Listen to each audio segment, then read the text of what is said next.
Scramble for Africa, How Europe Carved a Continent. Introduction: A continent divided.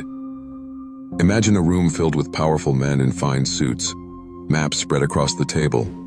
Outside, Africa's vast lands, rich with gold, ivory, and fertile soil, stood untouched by these European leaders. But inside, they were carving it up like a feast, with not a single African voice in the room. This was the Berlin Conference of 1884–85, where Europe decided Africa's fate without its consent.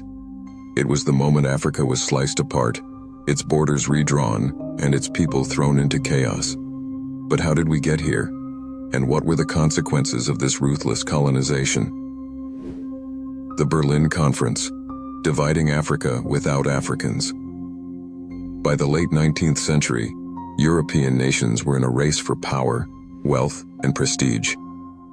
Africa, with its abundant resources and strategic territories, was the ultimate prize. However, instead of open war between European nations, Germany's Otto von Bismarck organized the Berlin Conference to peacefully divide Africa. Britain, France, Belgium, Germany, Portugal, and others sat around the table, each claiming their share. The goal was clear: take as much land as possible before the others could. The only rule? To claim a territory, a European nation had to show it had control over it. This led to a mad rush. Soldiers, explorers, and missionaries were sent into Africa, planting flags for their empires. But what about the African people? They were ignored. Their lands, traditions, and cultures were split with straight lines drawn by rulers on European maps. Ancient kingdoms, tribes, and ethnic groups were forced together or torn apart, setting the stage for conflicts that still exist today. The Reign of Terror, King Leopold II and the Congo. Perhaps the most brutal chapter of the Scramble for Africa was the Congo Free State, personally owned by Belgium's King Leopold II. Unlike other colonies controlled by governments, Leopold ran the Congo like his private business. Under the pretense of civilizing the Congo, Leopold turned it into a massive forced labor camp. Villages were ordered to produce rubber, a valuable resource for the growing automobile industry. If quotas weren't met, soldiers would chop off hands, burn villages, or slaughter entire communities. Between 1885 and 1908, millions of Congolese died, some from starvation and exhaustion, others from brutal punishments.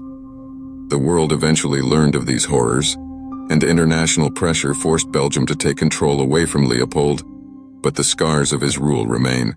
Resistance and rebellion, Africa fights back.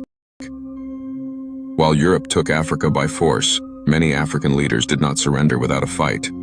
Some resisted fiercely. The Zulu Kingdom, under Shaka Zulu and later Cetshwayo, fought against the British in the Anglo-Zulu War of 1879, achieving a stunning victory at the Battle of Isandlwana. The Ashanti Empire of present-day Ghana waged multiple wars against the British, led by powerful leaders like Ya Asantewa. Menelik II of Ethiopia crushed the Italian army at the Battle of Adwa in 1896, ensuring Ethiopia remained the only African nation to successfully resist colonization. Despite these victories, most African lands fell under European control, but the spirit of resistance never died. The lasting wounds of colonization. By the early 20th century, nearly 90% of Africa was under European rule. Colonization extracted vast wealth, gold, diamonds, oil, and labor, while leaving African societies struggling under oppression and economic hardship. Worst of all, artificial borders created by Europeans forced different ethnic groups together, leading to civil wars, ethnic tensions, and long-lasting conflicts. Nations like Nigeria, Sudan, and the Democratic Republic of Congo still grapple with the divisions imposed during colonization. Yet, despite all this, Africa endured. Its people held on to their languages, traditions, and identities. And by the mid-20th century, the winds of change began to blow. The road to independence, a new dawn. The pain of colonization led to a wave of independence movements across Africa. Inspired by global anti-colonial struggles and leaders like Kwame Nkrumah, Ghana, Jomo Kenyatta, Kenya, and Nelson Mandela, South Africa, African nations began breaking free from European rule. By the 1960s, most African countries had gained independence. But the damage done by colonization, economic exploitation, ethnic divisions, and political instability would take decades to heal. Conclusion: Africa's fight for the future.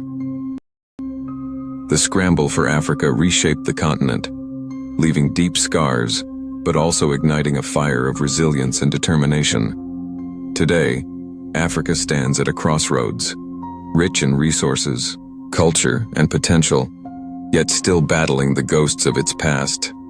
History cannot be erased, but it can be learned from. The wounds of colonization remind us of the dangers of exploitation and the strength of those who fought back.